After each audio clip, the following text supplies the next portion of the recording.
Corona की वैश्विक महामारी के कारण प्रवासी मजदूरों का हुजूम इस समय प्रदेश की सड़कों पर देखा जा सकता है। कोई ट्रकों से, कोई ऑटो से, कोई मोटरसाइकिल या साइकिल से अपने निजी खर्चे से यात्रा करता दिखाई देता है और कई मजदूर ऐसे भी हैं जो जत्थों में पैदल ही यात्रा करने को विवश हैं। इन्हें खाने पीने के लिए रास्ते की दिक्कत तो होती ही है, साथ ही साथ दुर्घटनाएं भी हो रही हैं। जिस सड़क पर आज हम निकले हैं वह राष्ट्रीय राजमार्ग 28 है और यह मार्ग पूर्वी उत्तर प्रदेश के साथ साथ बिहार और पश्चिम बंगाल राज्य को जोड़ता है, साथ ही साथ नेपाल राष्ट्र को भी जोड़ता है। इन राज्यों से उन मजदूरों की संख्या अधिक है जो दिल्ली, मुंबई जैसे महानगरों में जाकर काम करके अपने परिवार का भरण पोषण करते हैं। यही कारण है कि इस सड़क पर मजदूरों का हुजूम घर वापसी करने के लिए देखा जा सकता है। 2 दिन पूर्व ही इसी सड़क पर आधी रात को हुए एक सड़क हादसे में 3 मजदूरों की दर्दनाक मौत हो गई थी। प्रदेश की सड़कों पर मजदूरों के साथ हो रहे सड़क हादसों से परेशान मुख्यमंत्री योगी आदित्यनाथ ने एक आदेश दिया कि अब प्रदेश की सड़कों पर प्रवासी मजदूर पैदल या निजी खर्च पर यात्रा करते न दिखाई पड़ें और किसी जिले में यह दिखाई देते हैं तो प्रशासन उन्हें अपने खर्च पर साधन उपलब्ध कराकर उनके गंतव्य तक पहुंचाए। मुख्यमंत्री के आदेश का रियलिटी चेक करने जब हम आधी रात को निकले तो प्रशासन का कोई भी अधिकारी सड़क पर दिखाई नहीं दिया और मजदूर लगातार सड़क पर गुजरते रहे। हाँ, अगर कुछ दिखाई दिया तो वह थी मजदूरों की खेप जो अपने घर पहुंचने को व्याकुल थी और कुछ मजदूर समाज सेवी जो रात में भी नर सेवा नारायण सेवा के मंत्र का पालन कर रहे हैं।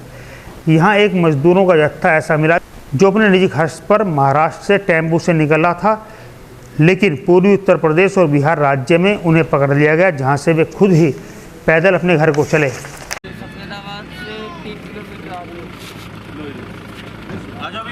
चिनार से है हम 15 किलोमीटर यहाँ।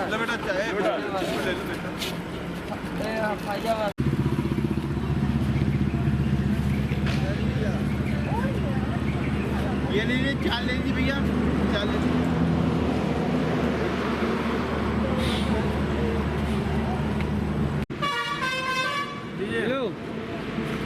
बिस्किट भेज दो भैया, वो दो जल्दी जाओ।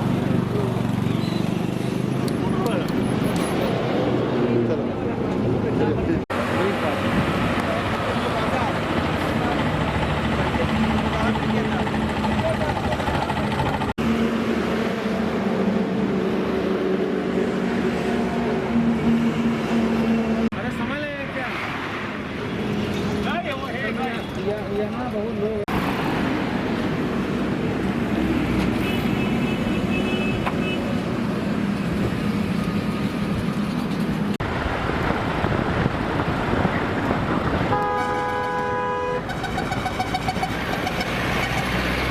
कितने लोग हैं आप लोग? 8 लोग हैं सर। अच्छा, कहाँ जाओगे? बस्ती जाएंगे। बस्ती जाओगे? तो परेशानी में सर, खाने पीने के लिए बहुत परेशानी हो गया था, इसलिए पानी में ये सर ये पूरा छाला पड़ गया है सर। और में चलते पूरा जख्म हो गया सर, इनको चल नहीं पा रहे हैं, बहुत परेशानी हो रहा है सर। गाड़ी बस हमको नहीं मिलती है, ऐसे दूसरा साधन करके ट्रक वगैरह से चले आ रहे हैं। वो ट्रक वाले ने थोड़ा देर दूर ले करके हमको छोड़ दिया, उसके बाद दूसरा ट्रक पकड़े, ऐसा करके हम लोग चले आ रहे हैं। गुड़गांव से आ रहा है। गुड़गांव जाना है। गुड़गांव से कहाँ तक जाना है? बंगाल जाना है, वेस्ट बंगाल है। अच्छा, अपनी गाड़ी लेके आया हो? कोई रास्ते में किसी चीज़ की मदद मिली तुमको? गवर्नमेंट ने किसी चीज़ की मदद दिया सरकारी? खाना मिला था, ऐसे खाना का मिला रास्ता मिला खाना से। गुजरात से कहाँ से आ रही है? सवारी कौन सी है? नहीं, सवारी कौन सी है? स्कूटी से। देखिए, दिन में तो जब से लॉकडाउन चालू हुआ है उससे दूसरे दिन से हम लोग खाना बांट रहे हैं, राशन बांट रहे हैं, सब सेवा कर रहे हैं। लेकिन जो परसों एक्सीडेंट हुए हैं 2-3, उसको देखते हुए कहीं ना कहीं हम लोग के दिमाग में आया कि जो है, मन में आया कि कल हमने टीवी देखा कि लोग एक्सीडेंट से मर रहे हैं। हम लोग इतना भावुक हो गए कि आंख से आंसू आ रहे थे। अब देखिए, छोटे छोटे बच्चे मतलब कंटेनर में जा रहे हैं और उनकी माँ गोदी में लेके उसको परमानेंट जो है वो मुंह में पानी का बोतल लगाए हुए हैं। ये देख के इतना दुख होता है कि हम लोग कभी सोच नहीं सकते थे कि ये पोजीशन एक इंसान के साथ आएगी, एक छोटे बच्चे के साथ आएगी। बहुत ज़्यादा दर्दनाक हालत है और इसमें कहीं ना कहीं चूक हर आदमी की है।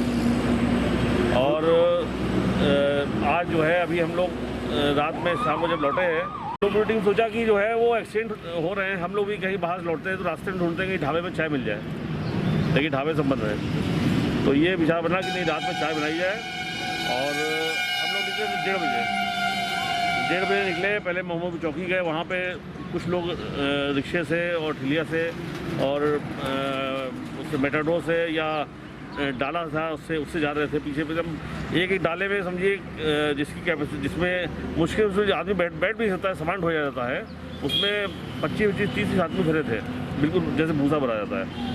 और उसी में साथ में छोटे छोटे बच्चे, और वो बच्चे को देख के तरस आ रहा है। वो एक तक मुझे देख रहा था, बताइए वो कब वो सीन मुझे भूलेगा, कभी ज़िंदगी में नहीं भूले। देखिए कहीं ना कहीं चूक है जरूर, अगर चूक ना होती तो ऐसा ना हो रहा था। ये इतने लोग जो है आज सामने की टाला जा रहा है, बेचारे ऊपर सो रहे हैं, रात में अगर झटका लग जाए तो ये बचेंगे नहीं इनको। ये बहुत बड़ा मतलब ये दुर्घटना का इंतजार हो रहा है कि कितनी बड़ी दुर्घटना कब हो जाए ये देखने की बात है। हम लोगों की एक मंशा ये हुई कि रात में लोगों की नींद लगती है, औंघाई जिसको बोलते हैं शुद्ध भाषा में, औंघाई आती है, तो उसको दूर करने के लिए चाय से अच्छा कोई विकल्प नहीं होता है। तो हालांकि हम लोग तो निरंतर प्रशासन और इनमें चाय बांट रहे थे, लेकिन वर्तमान स्थिति को देखते हुए हम लोगों ने सोचा, स्पेशली जो लोग पैदल चल रहे हैं या जो ऐसे लोग जो ठिलिया आदि से चल रहे हैं, बहुत मेहनत करके चल रहे हैं, तो हम लोगों ने विचार किया कि उन तक चाय ज़रूर पहुंचाई जाए, जिससे वो सुसुप्त अवस्था में ना आए और जागृत रहें। तो इससे संभवतः एक प्रयास ये रहेगा कि वो लोग जागते रहेंगे तो शायद कोई दुर्घटना ना हो। अब संभवतः इस बारे में कहा जाए तो आज की प्रेस कॉन्फ्रेंस के बाद हम ये कह सकते हैं कि आवाज़ पहुंची है, लेकिन यह कहना अतिशयोक्ति नहीं होगा कि आवाज़ थोड़ी देर से पहुंची है। ये आवाज़ थोड़ी पहले पहुंच जानी चाहिए थी, तो इससे कई चीज़ों पे अंकुश लगाया जा सकता था। कई चीज़ों पे जो आज हमारे जनपद बाराबंकी में कोरोना की संख्या 28 हो गई है, संभवतः इस पर भी अंकुश लगाया जा सकता था, लेकिन अब जैसा ऊपर वाला चाह रहा है उसको तो कोई रोक नहीं सकता है। बस थोड़ा सा अब हम लोगों में डर लगता है, लेकिन अब कहते हैं मानव सेवा करते रहिए, ऊपर वाला आपको देखता रहेगा। उसी धर्म का पालन करते हुए हम लोग लगातार सेवा कर रहे हैं।